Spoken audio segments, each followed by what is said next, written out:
మీ ఎలాంటి వ్యాపార ప్రకటనలకైనా వెంటనే మా ఛానల్ సంప్రదించండి. ప్రస్తుతం మనతో పాటు ప్రముఖ ఆధ్యాత్మికవేత్త ఐకాన్ ఆస్ట్రాలజర్ గట్టుపల్లి సురేష్ బాబు గారు ఉన్నారు. గురువు గారితో మాట్లాడేద్దాం. నమస్కారం గురుగారు. జై శ్రీమన్నారాయణ. గురుగారు, మీన రాశి వాళ్ళకి సంబంధించి నరఘోష, నరదిష్టి, శత్రు భయము అధికంగా ఉన్నాయి. దీనికి సంబంధించి ఏమన్నా మంచి మంచి రెమెడీస్ ఏమైనా ఉంటే తెలియచేయండి అని చెప్పి ప్రేక్షకులు మనకి కామెంట్ రూపంలో తెలియజేశారు. ఆల్రెడీ వీళ్ళు ఏళ్ళనాటి శనిలో ఉన్నారు. దానికి తోడు ఇటువంటి చెడు ప్రభావాలు అధికంగా ఉన్న నేపథ్యంలో మరి పరిహారాలు అంటే ఏం చెప్తారు గురుగారు వీళ్ళకి? ముందుగా మన ప్రేక్షకులందరికీ కూడా జై శ్రీమన్నారాయణ. మన వీడియోస్ ఇంతగా ఆదరిస్తూ మనం చెప్పేటువంటి పరిష్కార మార్గాలు, రెమెడీస్, పరిహారాలు ఏవైతే ఉన్నాయో అవన్నీ కూడా చాలా వరకు ఆదరిస్తూ చేస్తూ దానిలో నుంచి మంచి పొందినవారు, జీవితంలో ఎదిగేటువంటి వారు, విదేశాలు ప్రయాణాలు చేసేవారు అందరికీ కూడా బాగున్నాయని చెప్పి మనం కామెంట్స్ ద్వారా చాలా వింటూ ఉన్నాం. అందరికీ కూడా కృతజ్ఞతలు. అందరూ కూడా ఫీజు ఇంకా పంపించలేదు కాబట్టి దక్షిణ కూడా ఇచ్చుకొని చాలా బాగుంటుంది వీరందరూ కూడా. ఇకపోతే చాలామంది కామెంట్స్లో ఇంకో కామెంట్ ఇదేంటంటే కనుక, గురువుగారు మీ వ్యాపారం బాగుందా అన్నాయి కదా. గురువుగారు వ్యాపారం పెట్టుకోవాలనుకుంటే ఆస్ట్రాలజీ ద్వారా లేకపోతే రెమెడీస్ పరంగా చేసుకునే అవసరం లేదు. నోరు పోయేలాగా మంచి కోసం పోరాడే పని లేదు. అందరి గురువుల్లో నేను కూడా సంపాదించుకోవచ్చు. అందరి గురువుల్లో నేను కూడా దొంగలాగా చెప్పేయచ్చు. అవతారం లేకుండా పెట్టుకోవచ్చు. చాలామంది మన వీడియోస్ మేము బతికేవాళ్ళు వాళ్ళు చాలామంది నా గురువులు. మన వీడియోస్ మీద వాళ్ళ నెంబర్లు వేసుకొని బతికేటువంటి ఆ గురువులు అని చెప్పుకొని పేరు చెప్పుకునే వాళ్ళు చాలామంది ఉన్నారు. బుక్ నాలెడ్జ్ చేసేవాళ్ళు చాలామంది ఉన్నారు. ఇదంతా కూడా దొంగ గురువులుగా చేయట్లా. డబ్బులు తీసుకొని కాంట్రాక్టర్ లేకుండా లేను, అలాంటి గురువుని కాదు. కాబట్టి వ్యాపారం చేసుకోవాలంటే మీడియా దాకా అవసరం లేదు. నాకున్న సర్కిల్కి నేను చేసుకోవచ్చు. ఏ ఎమ్మెల్యేకో ఎంపీకో ఒక స్థలం రియల్ ఎస్టేట్ చేసుకున్నా కూడా ఒక స్థలం పొలం అమ్ముకున్నా కూడా చాలు నా జీవితానికి. కాబట్టి నా దగ్గర ఆస్తులు లేవు. నా దగ్గర కేవలం విద్య మాత్రమే ఉంది. కేవలం మంచి చేసే తత్వం మాత్రమే ఉంది ఎదుటి వాళ్ళకి. కాబట్టి అలాంటి కామెంట్స్ పెట్టే ముందు ఆలోచించుకోవాలి. హైబ్రిడ్ పర్సన్లా కామెంట్ పెట్టకూడదు కదా. ఆలోచించుకొని చేతనవుతుందా తెలుస్తుందా దాన్ని బట్టి కామెంట్ పెట్టాలి. కామెంట్ అలా పెడితే హైబ్రిడ్ పర్సన్ అంటారు అన్నమాట. దాన్ని ట్రెండింగ్ అదే కదా. మనకి కొన్ని వైరస్ వచ్చిన తర్వాత జాబ్స్లో కూడా హైబ్రిడ్ అని వచ్చింది. ఐడియా ఉంది కదా. వారంలో 2 రోజులు 3 రోజులు పనిచేస్తారు వాళ్ళు.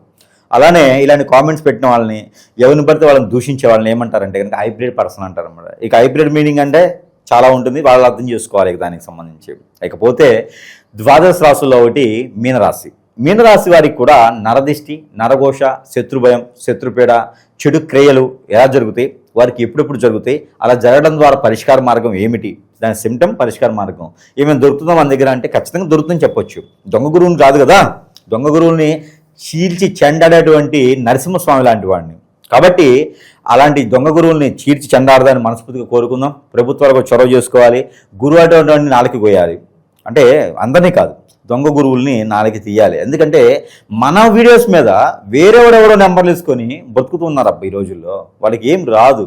అంటే సంపాదించడానికి ఎన్నో రకాల మార్గాలు. ఇదైతే ఈజీ మనీ వస్తుంది అన్నట్టు వీళ్ళకి. నాకు నిజంగా చెప్తున్నా, ఒక్కొక్కరిని లైన్లు తీసుకొచ్చి పెడితే వాళ్ళకి తతంగం వేరే ఉంటుంది. అసలు బలి గ్రామ దేవతలు బలిస్తుంటారు. అలా ఇవ్వాలి గురువులందరికీ కూడా. మళ్ళీ కామెంట్ వస్తుంది చూడు, మొదటిగా మీరే ఉంటారని వస్తుంది. కాబట్టి కామెంట్ పెట్టేటప్పుడు ఒకసారి ఆలోచించుకొని పెట్టుకోవాలి. ఇకపోతే మీనరాశి. ఈ మీనరాశి వారికి ముఖ్యంగా అసలు చెడు దృష్టి ఎలా వస్తుంది, వీరి మీదకి చెడు ప్రయోగాలు ఎలా జరుగుతాయి మనం ఒకసారి గమనించినట్టయితే అసలు మీనరాశి వారు గ్రహస్థితి ఏంటనేది పూర్వభద్ర, ఉత్తరాభద్ర, రేవతి ఈ 3 నక్షత్రాల కలయికతో ఉండేటువంటి రాశి మీనరాశి. ఈ మీనరాశి వారికి ప్రజెంట్గా అయితే కనుక శని భగవాన్ యొక్క అశుభ దృష్టి అయితే ఉన్నది. జనవరి 10వ తారీఖు నుంచి శని భగవానుడు గ్రహరీత్యా కూడా 2026 సంవత్సరంలో గ్రహరీత్యా కూడా శని భగవానుడు నక్షత్ర మార్పు చెందుతూ ఉన్నాడు. ఇది ఒక పక్కన పెట్టండి. ఇక నక్షత్ర మార్పు చెందితే కనుక కొన్ని ద్వాదశ రాశుల వారికి, కొన్ని రాశుల వారికి, ముఖ్యంగా మీనరాశి వారికి ఉపశమనం అయితే లభ్యపడుతుంది కొంతమందికి అయితేను. ఇకపోతే ఇది వేరే సబ్జెక్టు. ఇక వీరి దోషాలు కదా. ఇప్పుడు ఈ దోషాల కిందకు వచ్చేటప్పటికి ఇక వీరు చూడటానికి చాలా సెన్సిటివ్గా, జలతత్వం ఉండేటువంటి రాశిలో ఉంటారు. చాలా సెన్సిటివ్గా, అమాయకత్వంగా, తెలివితేటలు కలుగుతూ ఎక్కువ వీరు హాస్పిటల్ రంగాల్లోనూ, ఎక్కువ వీరు గ్రూప్ 1, గ్రూప్ 2, గ్రూప్ 3, గ్రూప్ 4 ఎగ్జామ్స్లోనూ, పొలిటికల్ గాను ఎక్కువ ఎదుగుతూ ఉంటారు. ఏం చేయకుండా సంపాదించుకుంటూ ఉంటారు. వీరికి పేరు ప్రఖ్యాత ఎక్కువ వస్తుంది అనమాట. పని చేయరు, అలా కూర్చుంటే చాలు వారి మీదకి వచ్చేస్తుంది ఒక నింద. నిందంటే ఒక మంచి గొప్ప విషయం వచ్చేస్తుంది అన్నమాట. 10 మందితో కూడా వాళ్ళకి సన్మానం చేస్తారు, 10 మందితో వాళ్ళకి ఫుడ్ పెడతారు, 10 మంది పాలకు వాళ్ళకి పేరు ప్రఖ్యాత వస్తూ ఉంటుంది. వాళ్ళు ప్రత్యేకంగా ఏం చేసే అవసరం లేదమ్మా. ఇకపోతే లవ్ అనేది వీరికి సక్సెస్ అవ్వదు. లవ్ అనేది ఎప్పటికీ వీరికి సక్సెస్ అవ్వదు. ఇవన్నీ ఒక ఎత్తు. ఇకపోతే ఇక మీనరాశి వారి మీదకి చూడటానికి చాలా అందంగా ఉంటారు వీళ్ళు. కొంచెం బద్ధకంగా బొద్దుగా ఉంటారు. కొంచెం అంటే మేము అలా లేం కదా అని అంటే అందరూ అలా ఉండరు. 35 నుంచి 70% నేను చెప్పే రూపురేఖల్లో ఉంటారు. ఇక వాళ్ళలో కన్యా లగ్నం కానీ, మేష లగ్నం కానీ, లేకపోతే కనుక వారికి మకర లగ్నం కానీ, వృషభ లగ్నం కానీ ఉంటే సన్నగా ఉంటారు. కొంచెం రౌండ్ ఫేస్ ఉంటుంది వీరికి. ఆ రౌండ్ ఫేస్ ఉంటూ నేను చెప్పే లగ్నాలు కాకుండా మీన లగ్నం కానీ, వృషభ లగ్నం కానీ, అలానే మకర లగ్నం కానీ, లేదా మిథున లగ్నం కానీ, సింహ లగ్నం కానీ ఉంటే వారికి చాకచక్యంగాను స్క్వైర్ ఫేస్ ఉండేలాగా అందరికి సహాయం చేసుకునే విధంగా ఉంటారు. అంటే పుట్టేటువంటి గోచారం వారికి ఏ గ్రహం ఎక్కువ బాధ ఇస్తుందో, ఏ గ్రహం ఎక్కువ మంచి శుభదృష్టి ఉందో ఆ ప్రకారంగా రూపురేఖలు ఉంటాయి.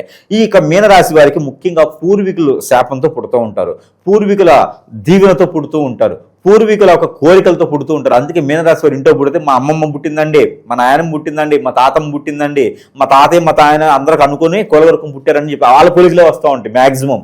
కాబట్టి వాళ్ళందరికీ కూడా రూపురేఖలు అలా ఉంటాయి. ఇంట్లో మళ్ళీ లక్ష్మీదేవి పుట్టింది అని అనుకోవచ్చు, అరుంధతి మూడో తరంలో పుట్టింది అనుకోవచ్చు అనమాట. అంటే సోనుసు కూడా ఎక్కడ పుడతాడైతే అంతే కదా. కాబట్టి ఈ యొక్క మీనరాశి వారికి అయితే కనుక ఖచ్చితంగా వీరు అనుకున్నటువంటి రీతిలో అనుకున్న రంగాల్లో ముందుకు వెళ్తూ ఉంటారు. అదే కదా తేడా వచ్చింది. మన పని మనం చేసుకుంటూ ఉంటే శత్రువులు ఏం చేస్తారు? శత్రువులు అంటే ఎవరు ఉంటారండి మీనరాశి వారికి? ఖచ్చితంగా ఇంట్లో వాళ్ళే. బాబాయ్, పిన్ని, పిన్నమ్మ, తాతయ్య, నాయనమ్మ, ఈ అన్నదమ్ముల స్వభావం కన్నోళ్ళు, పెళ్లి చేసుకుంటే అత్తవారింట్లోనూ. ఎందుకంటే వీరికున్న మంచితనం కానీ, కలుసుకుపోయే తత్వం కానీ, ఎవరు ఎలా చేయాలో కానీ అందరు మన అనుకునే కలుపుకుపోయే తత్వం ఉంటుంది. ప్రతి ఒక్కటి జాగ్రత్తగా పెడతారు, సలహాలు ఇస్తూ ఉంటారు. వీరి సలహాల ద్వారా అందరూ బాగుపడతా ఉంటారు. అన్ని కూడా మంచిగా చూసుకునే తత్వం ఉంటుంది. మంచి నమ్మదగిన వ్యక్తులు ఉంటారు. వీరి దగ్గర 100 కోట్లు పెట్టండి అక్కడే ఉంటాయి. వారికి అంత కష్టం వచ్చినా 100 కోట్లు కదిలించరు మీకు చెప్పకుండా. అలాంటి వ్యక్తిత్వం గలవారే మీనరాశి వారు. అలాంటి వ్యక్తిత్వం గల వాళ్ళు ఎవరండి ఊరుకుంటారు? వాళ్ళు ఎదుగుతుంటే ఎవరన్నా చూస్తూ ఉంటారు. మంచి ఎవరన్నా ఓచుకుంటారా అండి? కళ్ళలో నిప్పులు పోసుకోరు. జనం మామూలుగా ఉన్నారా? మంచితనంతో ఉన్నారు ఎదుటివారు అంటే కళ్ళలో నిప్పులు పోసుకుంటారు. వారి సంసారం నిప్పులు పోయి నాశనం అయిపోయేదాకా ఓర్చుకుంటారా అండి? జనం అలా ఉన్నారు. కలియుగ ధర్మం అది. కాబట్టి అలాంటి జనం ముందు ఈ యొక్క మీనరాశి వారు జీవించి అదే రకంగా ఉండడం అనేది వారు ఎప్పుడు మనసు మార్చుకోరు, మైండ్ మార్చుకోరు. వాళ్ళ దగ్గర ఒక మంచి గుణం ఉందండి. ఇది చెప్పుకోవాలి. ఇప్పుడు ఈ సందర్భంగా మనం పంచుకోవాలి. అదేమిటంటే అడ్జస్ట్మెంట్. వారు ఉన్నతమైన శిఖరాల్లోకి వచ్చి అత్తవారింట్లో పని చేసుకోవాలంటే ఖచ్చితంగా చేస్తారు. వాళ్ళు కట్టుబడి ఉంటారు. అక్కడ ఉండే సిస్టానికి అమ్మ మీరు ఇలా ఉండాల్సిందంటే ఖచ్చితంగా ఉంటారు. వారికి నష్టమైన, నిష్ఠూరమైన, ఇబ్బంది పడ్డా సరే ఎదుటి వాళ్ళ మాటని మందలింపుగా అనుకోరు. ఎదుటి వాళ్ళ మాటని ఖచ్చితంగా వారు నిర్వర్తి తీరుతారు, బాధ్యతగా ఉంటారు. ఇవన్నీ వాళ్ళు గొప్ప విషయాలు. మరి వాళ్ళకే కదా శత్రువులు ఉంటారు. ఆడబిడ్డ శత్రువుతే, ఆ వదినా శత్రువే, తోడుకోడలు శత్రువే, ప్రతి ఒక్కరు శత్రువే ఉంటారు. మీనరాశి వారికి ప్రతి ఒక్కరు కూడా శత్రువుగానే ఉండిపోతారు. కాబట్టి గ్రహదశ దోషాలు అయితే కనుక వీరికి శని భగవాన్ యొక్క దశాంతర దశ, కుజుని యొక్క దశాంతర దశ, బుధుని యొక్క దశాంతర దశ, మరొకటి రవి యొక్క దశాంతర దశ. ఈ దశాంతర దశలో పెద్దగా వీరికి కలిసి రాదు. శుక్రుని యొక్క దశాంతర దశ, గురువు యొక్క దశాంతర దశ, లేదా కుజుని యొక్క దశ, శని యొక్క దశాంతర దశలో కూడా మిశ్రమంగా కలిసి వస్తుంది. ఇక వీరికి బాగా కలిసి వస్తుందంటే కనుక శుక్రుని యొక్క దశాంతర దశ, చంద్రుని యొక్క దశాంతర దశ బాగా కలిసి వస్తుంది. పెళ్ళిళ్ళు అవుతాయి, పిల్లలు పుడతారు, పెళ్ళి అయిన వారికి పిల్లలు పుడుతుంటారు. ఇంకోటి వీరి జలతత్వం గల రాశి. అలానే వీరికి ఉండడానికి చాలా చాకచక్యంగా బాగుంటారు, బొద్దుగా ఉంటారు, చాలా నుందగా కనిపిస్తారు. బండ ఉంటుంది, దూరపు కొండలు నునుపు అంటారు కదా, అలాంటి నునుపుతో ఉంటారు వీరు.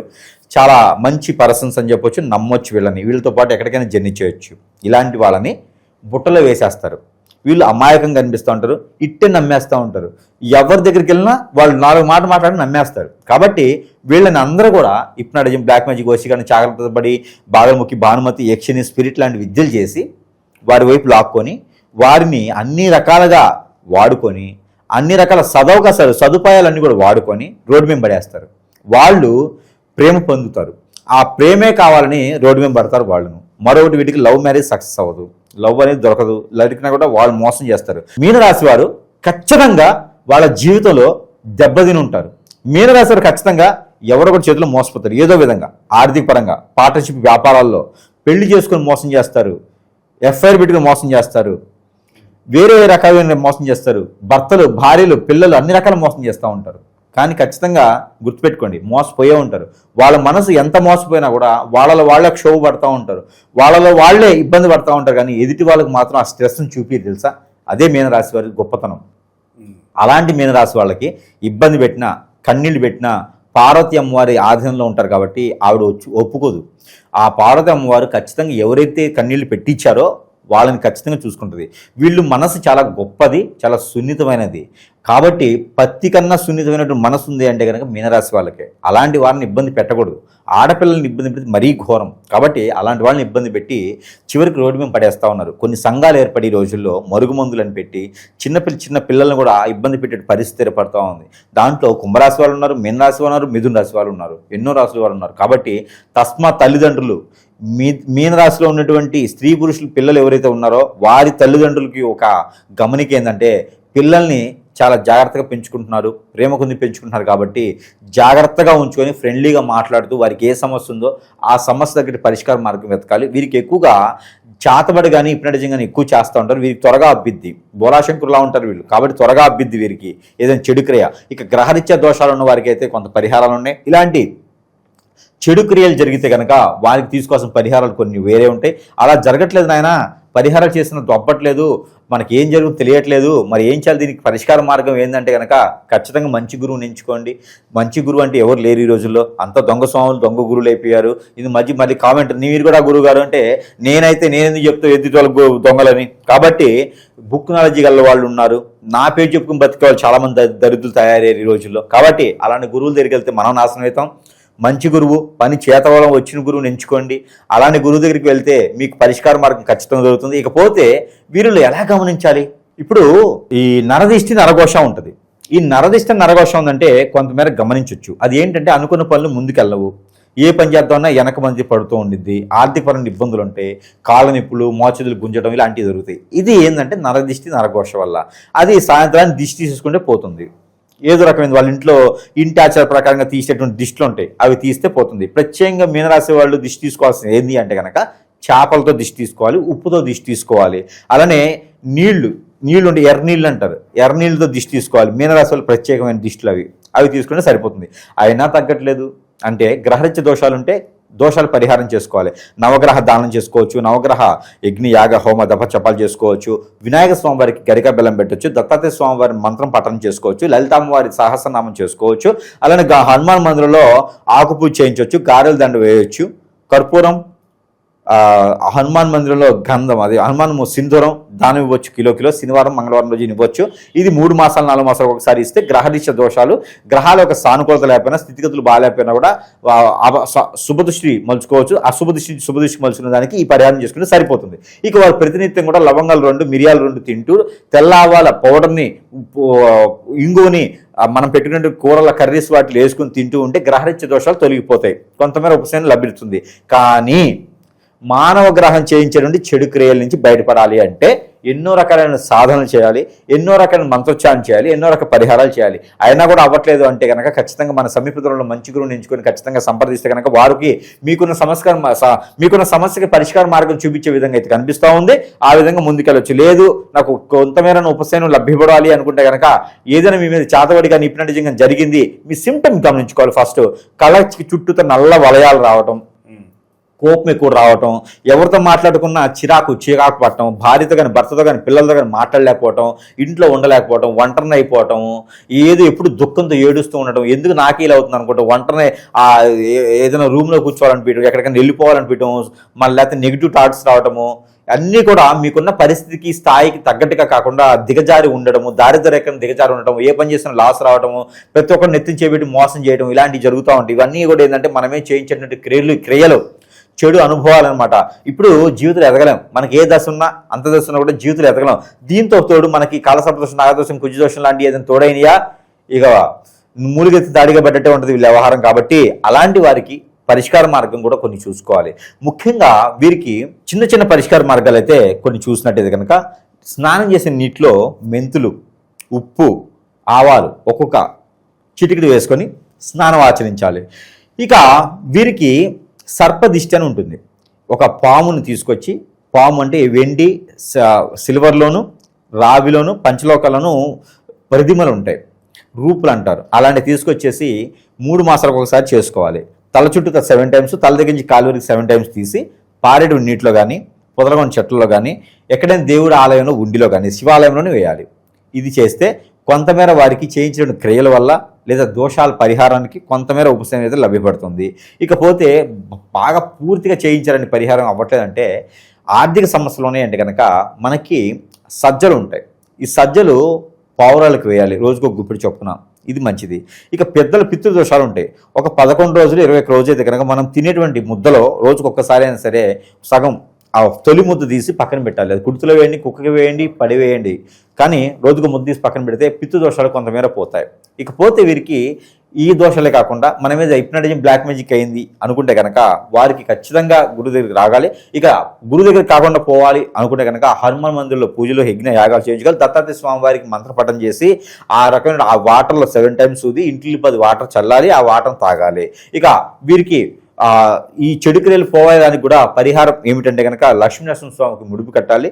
లేదు అంటే కనుక కుమారస్వామి కానీ సుబ్రహ్మణ్య స్వామి కానీ గురువారం బుధవారం అభిషేకం చేయించుకుంటే కొంతమేర ఉపశమనం అయితే లభ్యపడుతోంది. అలానే ఎక్కడైనా సరే శాంతి హోమం చేయించుకుంటే కనుక లేదా పశుపత హోమం, కన్యా పశుపత హోమం చేయించుకుంటే వీటి మీద చేయ క్రియలు కూడా కొన్ని మేర ఇబ్బంది అవుతూ ఉంటాయి. లేదంటే కనుక ఓం గ్రీం దత్తాత్రేయన నమః, ఓం గ్రీం దత్తాత్రేయన నమః, ఓం గ్రీం దత్తాత్రేయన నమః, ఇది 41 సారి ప్రతిరోజు పారాయణం చేసుకోవాలి. కింద కూర్చోవాలి, మఠం వేసుకొని కూర్చొని కింద కూర్చొని కనుక ఈ పారాయణం చేసుకొని మనకి వాటర్ కానీ పాలు కానీ తీసుకొని కనుక అవి వాటిలో ఊదుకొని మనం తాగితే కనుక కొంతమేర పాజిటివిటీ అవుతుంది. మనలో జరిగిన చెడు క్రియలన్నీ కూడా పూర్తిగా పోకపోయినా ఉపశమనం లభ్యపడుతూ ఉంది. ఇంకా కావాలి అనుకుంటే గురువుగారు మనం ఎవరు నమ్మి పరిస్థితులు లేవండి, మరి మీరు చెప్పేదంతా వాస్తవంగా ఉంది, నాకు అర్థం కావట్లేదు, మరి సంప్రదించిన వాడికి అయితే కనుక ఈ సమస్య ఉంది అని చెప్తే దానికి తగ్గ పరిష్కార మార్గం చూపిస్తాము. లేదు అంటే కనుక ఏదైనా గురువుగారు నమ్మలేము, మీ దగ్గర వస్తువులు ఏమైనా ఉన్నాయి అంటే కనుక మంత్రోచ్చారణ చేసినటువంటి వస్తువులు చాలా రకాల మన దగ్గర ఉన్నాయి. వారి సమస్య ఏందో మనం తెలియజేయగలిగితే మంత్రోచ్చారణ చేసి వారి సమస్యకు పరిష్కార మార్గం చూపించేటువంటి వస్తువులు మన దగ్గర లభ్యపడుతున్నాయి. కాబట్టి ఎవరికైనా కావాలంటే సంప్రదించవచ్చు. సరసమైనటువంటి ధరల్లోనే వారి చెంతకే చేర్చే సదవకాశం కూడా మన దగ్గర లభ్యపడుతుంది. కాబట్టి ఎవరికైనా సంప్రదించవచ్చు కనుక చేసేయచ్చు. అలానే అందరూ బాగుండాలి, అందులో మీనరాశి వాళ్ళు కూడా ఉండాలి. కాబట్టి అందరూ బాగుండాలని కోరుకుందాం. ఎలాంటి గ్రహాలిచ్చే దోషాలను కూడా మనిషిని ఇబ్బంది పెట్టు, కానీ మనం ఇబ్బంది పెడుతున్నాయి అంటే కనుక మనం ఏం చేయొచ్చు, క్రియలు అవి కూడా ఎఫ్ఐఆర్స్ లాంటి పెట్టుకోకండి, బెట్టింగ్ లాంటి పెట్టుకోకండి, చెడు వ్యసనాలు జోడు వెళ్ళకండి. ఏదైనా ఉంటే కూడా దానం చేయండి. సముద్ర స్నానం, నది స్నానం, వాగు, కేరు, సెలయేరు, బ్రహ్మగుణం, కాలువ ఇలాంటి వాటిల్లో ఎప్పుడైనా సరే 6 మాసాలు ఒకసారి స్నానం చేయండి. ఇలాంటి చేయడం ద్వారా అన్ని రకాలుగా మంచి జరిగేటువంటి సదవకాశాలు సానుకూలంగా గ్రహాలని మారదు. కాబట్టి అందరూ బాగుండాలి. కాబట్టి అందులో మనం ఉండాలని కోరుకుందాం. ఓవరాల్గా మీనరాశి వాళ్ళకి సంబంధించి నరఘోష, నరదృష్టి ఇటువంటి ప్రభావాలన్నీ పోవడానికి మంచి మంచి పరిష్కారాలు తెలియజేశారు. ధన్యవాదాలు సార్.